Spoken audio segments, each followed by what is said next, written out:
Hades 2 is a single-player game, which means there isn't really a competitive aspect to it unless you're competing with yourself. While the game was in early access, I went through Hades 2 as fast as possible, beating the first final boss, Kronos, in 7 runs, and beating Typhon, the second final boss, in 17. Which means now that we are in the 1.0 release, if I want to do better, I need to beat Kronos in 6 runs and Typhon in 16. Could it be done? Will I have the gamer skills necessary to complete this arduous task? Only one way to find out. To watch these runs live, follow us on Twitch or just turn your notifications on here. We're streaming on YouTube and Twitch, and you can come hang out with us live. Join the Patreon to support the channel. We need your support more than ever. Every channel does, honestly. Support your favorite content creators, not just us. Finally, check out the playlist in the description, Sleeping with Tulok, if you need some white noise while you sleep. It's got all our most recent videos from every channel, including the D&D channel and the Magic the Gathering channel, which you should also check out. Now let's get to the bottom as quickly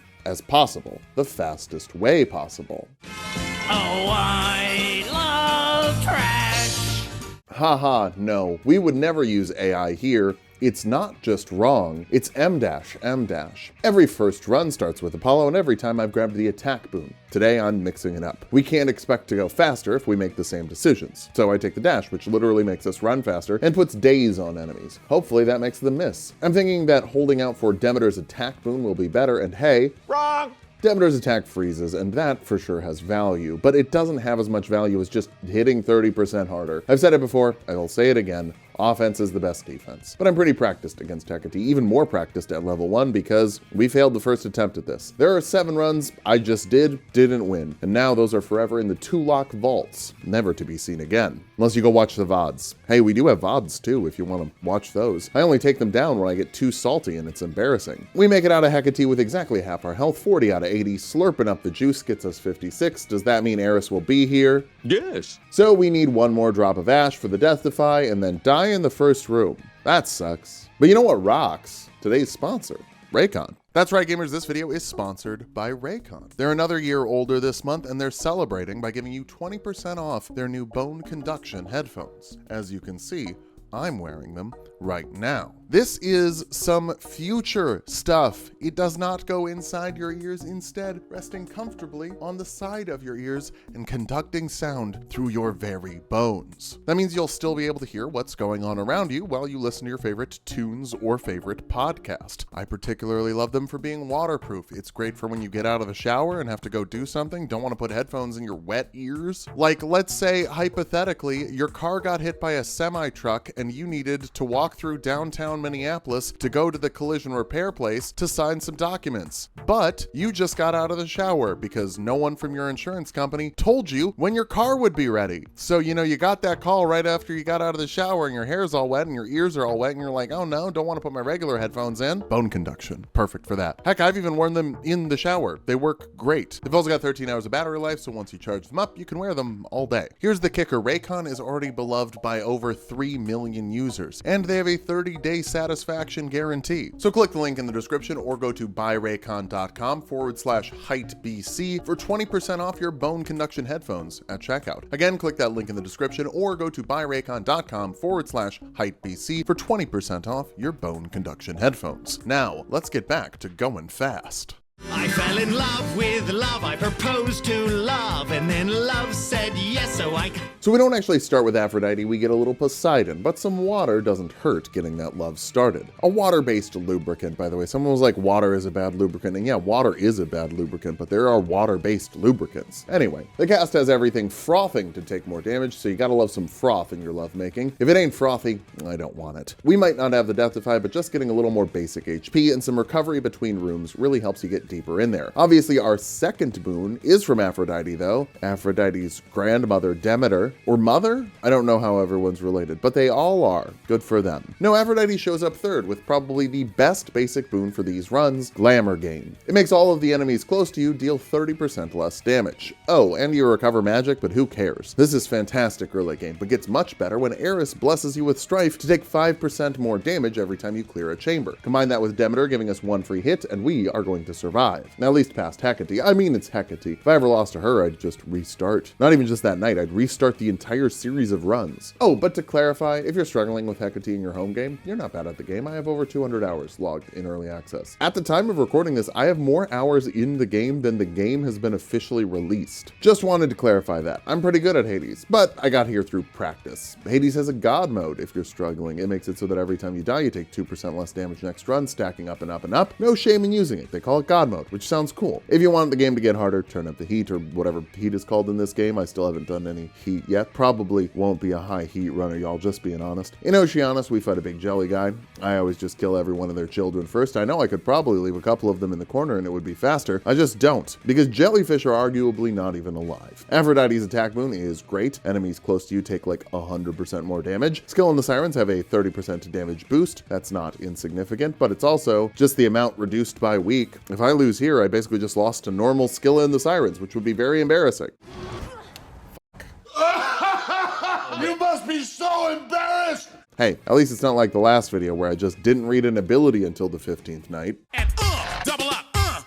Much like last run, we don't start with the boon the run is themed around. I don't believe you can start with C-Star. The first boon has to be something that affects the 5 basic boon slots on the left. We do get Hestia's mana recovery though, which is basically unlimited mana. You could just reprint Bergie and call it Hestia. It would make a lot of sense other than Bergie's backside. That horny thing, the horny backside thing Bernie has that nobody uses. These are Magic the Gathering references. Check out the other channel where we made a hypothetical Zagreus card. Poseidon finally shows up after we fight a Shadow Snake Man. He's a solid snake, no doubt, but testing our metal against him, it turns out we have the better gear. Now, C-Star only can double up things that aren't boons or hammers, like palms, that we put on C-Star to increase it to a 45% double up chance. This would be really effective if we wanted to, I don't know, have a stupid amount of health. Centaur Heart. And double up. And Mimosa. Double up.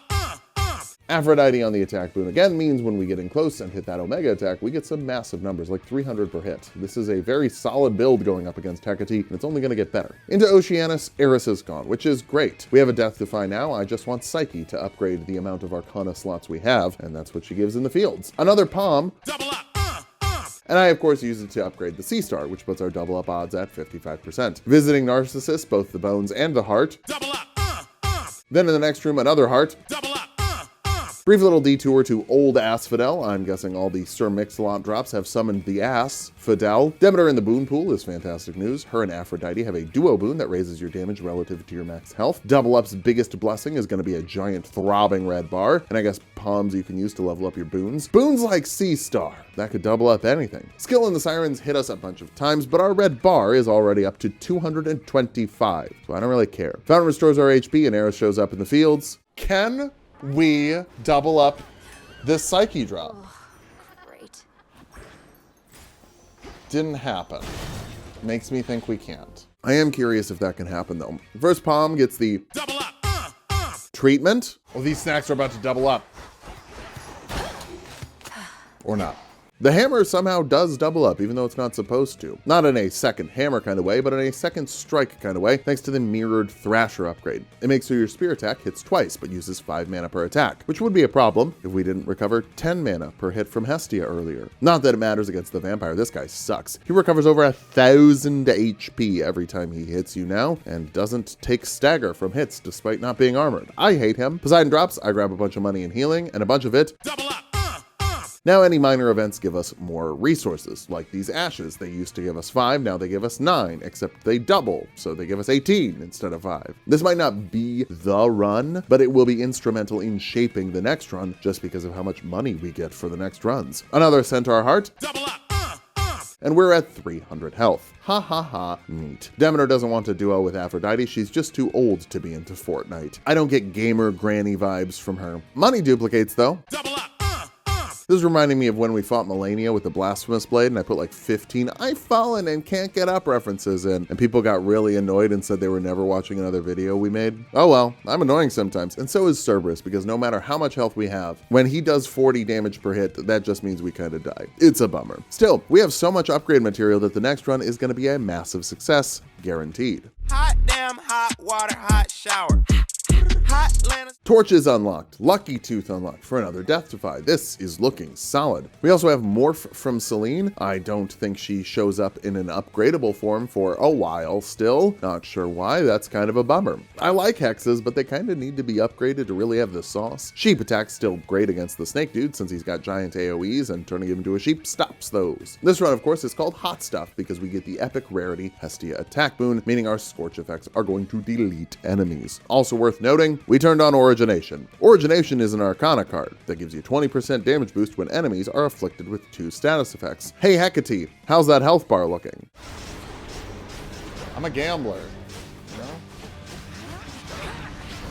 Basically, whenever she doesn't have a shield up, her health bar disappears. Is that a pro Sue Storm? No. Sue Storm would live. Oceanus has us searching for ways to upgrade even further. I grab a Hestia room and don't get what we're looking for. Specifically, we want Hot Pot, which gives you a chance to dodge and doubles that against Scorch afflicted enemies. If we can just avoid hits, it doesn't matter how much each hit does, we just won't get hit. Sadly, we don't get it before the Sirens. The Sirens are nice enough to group up. They can't even be turned into sheep though. Sheep is kinda useless against bosses when you can't upgrade it. Hot Stuff pulls us through. We even have 2 armor left from Arachne. Technically, that means we did Oceanus without losing any health. Raw talent. Eris blesses us, so now we have to be very careful. Very, very careful. A bunch of secondary reward enemies get tangled in our actual rewards in Field of Mourning, so we finally lose that armor, and oh god, did I never upgrade our health? I'm in danger! Vampire can be sheeped, that's helpful. He also just kind of hits really, really, really, really hard. The duo boon with Apollo and Demeter is good if you have whirlwinds on your cast. We have whirlwind on the sprint, so it kind of sucks. Now the Demeter Hestia boon,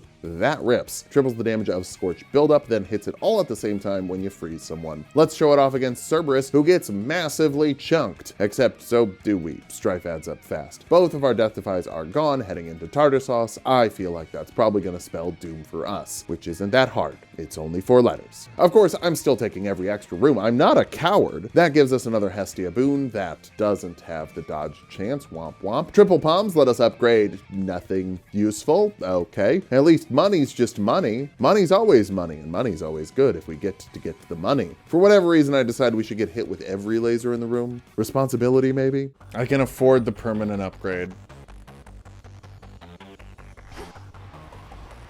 But my Saiyan pride can't. We died in that room. How's the Saiyan pride treating you now, big dog? Are you feeling proud? This is our 5th run, which means Zeus enters the boon pool and we get some blitzy specials. I've never been a big special guy on the torches, but having tried them out in some fun runs, yeah, torches special kind of rips. Getting the attack boon from Hestia sets us up for a pretty easy origination trigger and a lot of damage. Aether Font is an okay recovery option, not as good as something like Hestia or Aphrodite in my opinion, but perfectly usable even at common. It restores all of your HP, so it gets better the longer the run goes on. I've never ended up waiting for it to respawn. It just respawns before I need it. The only problem is you do have to run over to grab it instead of something like Aphrodite or Hestia that just automatically works wherever you are. Artemis gives us a big buff. Our Omega attacks can critical hit after we dash, and torches are constantly blasting Omega attacks, and Omega specials are spinning all the time. This is great and means Hecate melts again. Not as fast as last time maybe, but that's more because of the attacks she chose to use. And the fact that our last run was better and did damage faster. I wouldn't call this slow by any measure though. This is still a very solid start. It also helps that we've got a constantly growing HP pool from our Arcana now. Investing in Centaur Hearts isn't as important. Probably should still do it every now and then though. Tiny Vermin, my beloved, truly the apex predator in the game. He doesn't like take a Death Defy or anything, but that's just because he was taking it easy on us. Trust. I'm specifically trying to target the Hestia and Apollo duo boon. Getting Days is part of that. We have Days now. Obviously that's going to pay off. I doubt it, but you never know. Sirens go nice and smooth. This build has 3 different curses it can put on for some redundancy on Origination, which is also good for redundancy on Origination. Eris is still in the field, so by the time we get to Kronos, he's going to be dealing double damage. Yikes. It's fine though. Days will just make him miss every attack. Trust. I don't know why the only mini boss we can roll is the vampire, but at least we can count on him to show up.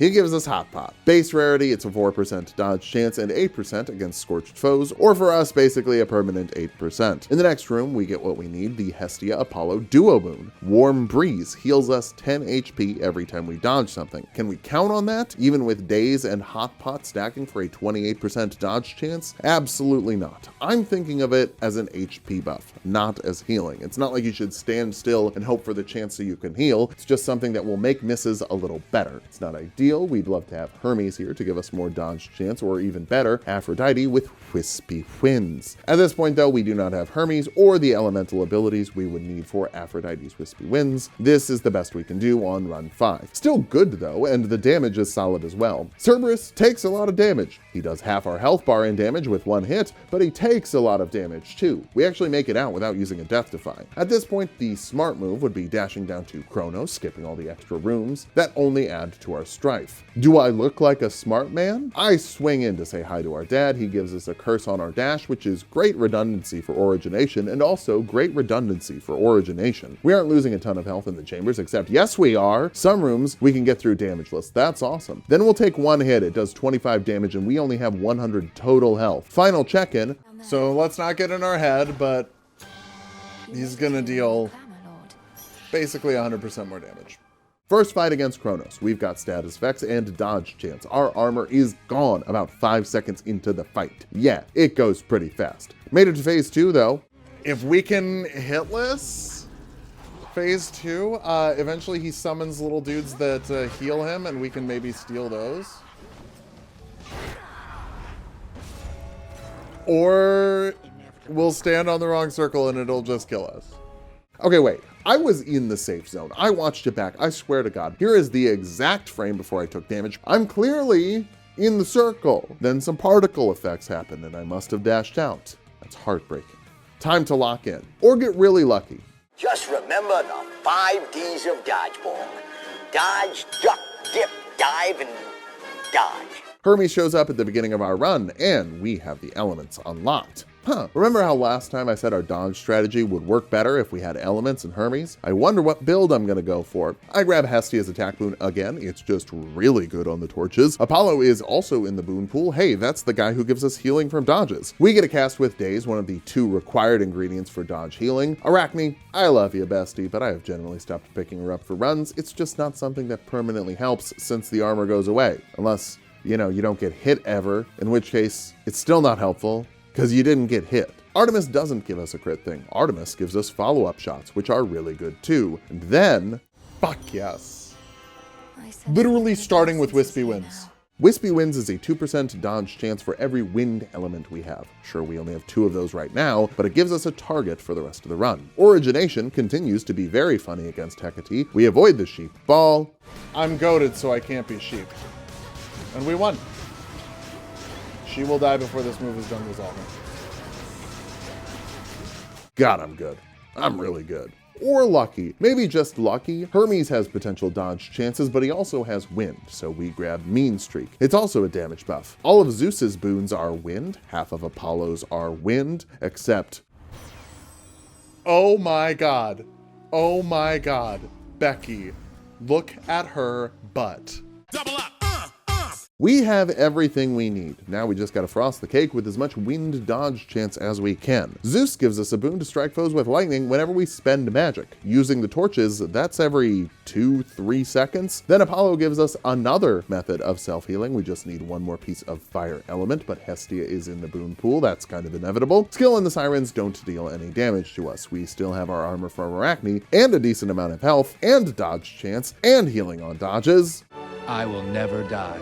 Eris is not in the field of mourning, which means Kronos is only going to have 60% more damage. And that's if I'm silly enough to go through all the extra chambers. So he's going to have 60% more damage. Vampire again, what else is new? Our armor finally goes away after all that time. Echo offers us the best boon of the run. Dodge, dodge, dodge, giving us a 50% dodge chance that goes down every time we dodge. Echo offers us the best boon of the run. Dodge, dodge, dodge, giving us 50% dodge chance that goes down every time we dodge. Now ideally we will hold this since since every dodge also heals us 10 damage. Another great reason to skip those extra chambers in tartar sauce. Something I'll definitely do. Unfortunately, it just counts all additive dodge chance together, meaning it doesn't calculate if we got the dodge from our Wispy Winds dodge chance or we got the dodge chance from dodge, dodge, dodge. At this point, I'm hoping we actually don't dodge, so we can save that dodge for Kronos. Probably best to just not give it the opportunity to dodge and avoid things that would hurt us. And we do a decent job of that. By the time we clear out Cerberus and get down to tartar sauce, Eris shows up and we're at 34% dodge chance going into tartar sauce. So I'm implementing something I'm calling Rule 34. If we can get through a room without losing dodge chance,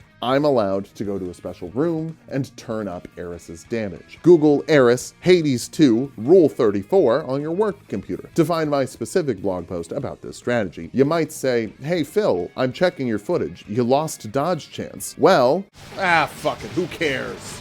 Who cares? You know what, this is my run, and if I want to go to extra rooms, I go to extra rooms.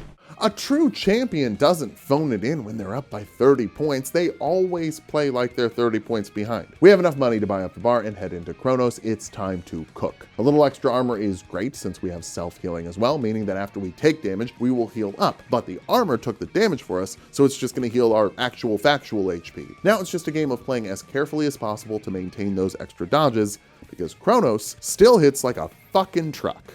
Jesus fucking Christ, why does he hit so fucking hard? Phase 2 starts rough. What the fuck? That's the second time in a row that shit's happened. We have to take out the healing bots, then get right back into Grandpa. Dodge, dodge, dodge fully expires, but by that time it's too late. Kronos has been defeated, and on night 6, wow. I'm sorry, that's impressive. I know that's the whole point of the video, is that I was gonna try and do this, but I am shocked that we got it done. Now we just have to go up top. It's no surprise to me, I am my own worst enemy. So as was the case with the last run and any future runs where we try to go as fast as possible, we cannot go up top until the game lets us, which makes all of our runs in between not matter other than trying to find the things we need to eventually go up top. But Chaos doesn't even offer you seeds until you've died from the sickness up top, so the Chaos trip is pretty pointless. Hell, we don't even have the option to use our resources to open the doors until we fight Hecate on night 7. Basically, just trying to get as much crap as we can on this run now. Doesn't even matter if we win. We do though, not that it matters. Oh my god! All right. I had low hopes for that one, but we got another clear. In between the nights, we make a mistake with our investment. I was silly and summoned Moros to come back, but I should have saved the fabric. Thankfully, the game auto-saves as soon as you finish a run, so we back it up and spend our fabric more responsibly. How important is beckoning doom, though? I need to make my own. I almost wonder if I just skip that. Yeah, because why would summoning Doom be important?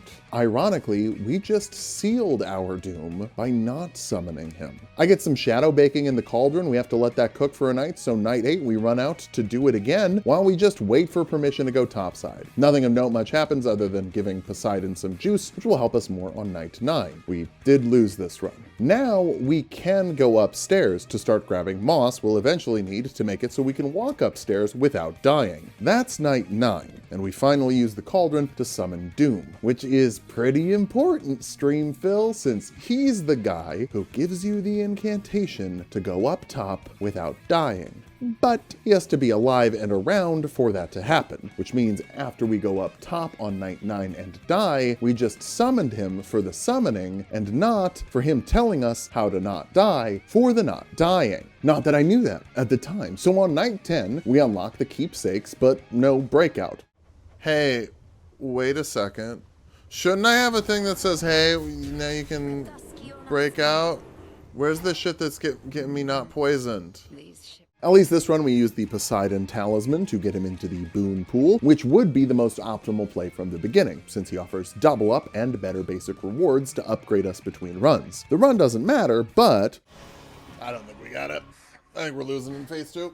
Hey, always believe in yourself, gamers, especially when you can hit your grandpa with 4 moons right in a row. Ugh, hated that one. Hated that one. Wasn't fun. Didn't like it. Still won. I'm the fucking best.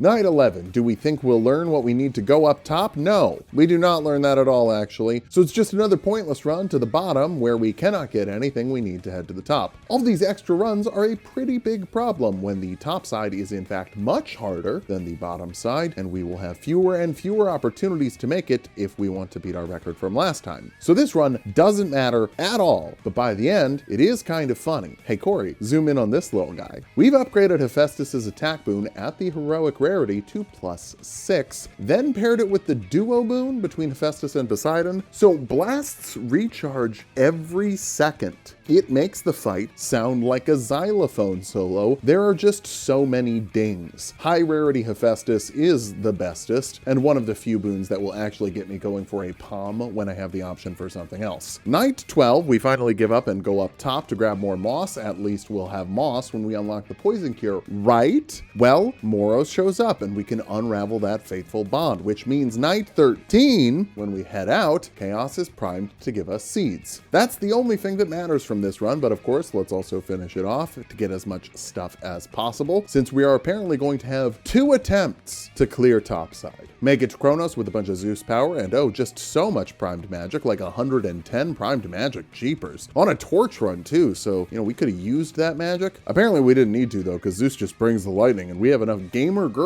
bathwater from Selene. We just kind of coast to victory. Okay, so night 14, yikes. We have to run out so the chaos seeds can cook. It's an axe run. I hate the axe when it isn't Thanatos' aspect. We're losing a ton of health even in the first area, but it doesn't matter if we lose, unless we don't go far enough for the seeds to have enough time to grow. You really ought to know at this point though, your boy, simply too good. And by your boy, I mean Zeus. Zeus is really, really good. Oh, and I found some tech with the lunar ray, since you can upgrade it so that it gives you armor if Kronos is doing his go to that circle or you die attack. You can just put some armor on and tank through it. Was it intentional? Sure. Let's say that. Finally, we can head to the surface on night 15 for 2 attempts at Typhon. Yikes. A new holiday was born.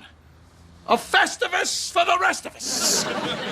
We're still kicking it off with Poseidon. He's been so good to us, so we'll be good to him. I would never abandon this special boon he gave to me. I will cherish it forever. Spear was chosen by the game. It's not my favorite. It's just kinda mid. If I want reach, I'll go for torches. If I want speed, I'll go for daggers or torches. There are some boosts I don't mind from Daedalus, but at base form, I don't know. It just doesn't really do it for me. First chambers are feeling very slow, which is also concerning for the future, because damage is the best defense. That means we're not very defensive. I always like to go for a double centaur heart at the start, just feel like it's helpful to not die. Things kick in though when we go to the shop.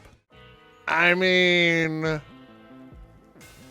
I've got Poseidon for double up, so. Every day, thousands of Poseidon wave boons are abandoned for higher rarity Hephaestus blast boons. For just $1 on patreon.com/Tulok, you can help give those wave boons a forever home. 6-second cooldown on the blast is just so good, and it upgrades so well with palms. Sorry dude, it's Hephaestus time. No longer do we have an issue dealing damage. Against Polyphemus, Blitz and Weak keep origination up, giving us a 20% damage boost, and every 6 seconds is just like, bam, a big ol' kablooey. Zeus is also putting in work against the crowds. Once we take to the seeds, I guess we're priming magic, but I don't love the Omega attacks on the spear. I don't really like many Omega attacks other than the torches. El Capitan is our mini boss for the area, but we can sheep him with our Selene boon. It's basically useless against real bosses, but very helpful against things without top screen health bars. I thought we could upgrade it with Zeus, but apparently we haven't unlocked that ability yet. Bummer. Eris can be tricky, but our blasts are recharging so fast that we just chunk her down. We end up getting through without any damage to our health. Maybe a little damage to the armor, but that's fine. No long-term negative effects. On Mount Olympus, Where are we dropping, boys? Imagine Mel in Fortnite. Athena shows up. We haven't even died yet. Okay, I guess we'll prime some more magic to have a free death defy every room. How much mana can we use now? I'm broke!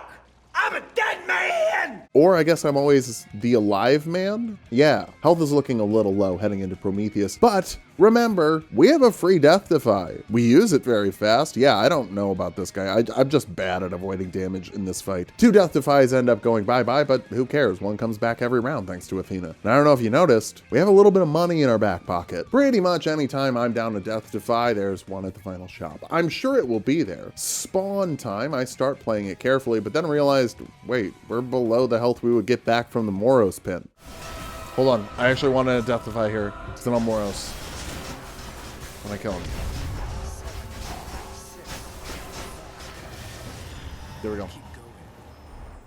The palm here gets our blast time down to 3 seconds. Call me Jimmy Neutron, the way I gotta blast. Then call me Gex, cause it's tail time. If it was whale time, I'd say call me Ishmael, but that would be a dick move. A Moby Dick move. In the shop, there is no Death Defy for sale. It's gonna be a risky Typhon fight. Strategy's pretty simple. Blitz him when we can't blast him, blitz on the attack, blast on the special, and cheap on all the ads, since it can do literally nothing to the boss. Normally there's an upgrade that makes it do damage to the boss, or an upgrade when you have Zeus in your boon pool that makes it do lightning damage when it spins around. We didn't get those. We get Zeus to rain down some bolts though, which means we're halfway there, and then sheep all of the cocoons, which destroys them instantly. Moros comes in to give us 10 seconds of free DPS. We have 1 Death Defy left, but we don't need it. We don't even need the next run, because we beat Typhon in 15 runs, after beating Kronos in 6 runs. I am simply the greatest Hades player of all time. Now I got a few more ideas for some Hades content. We'll be back making a God tier list soon, and then some funny, stupid challenges as well. Join the Patreon to support the channel. It's the best place to do it. Not sure if you heard, but YouTube is kind of screwing over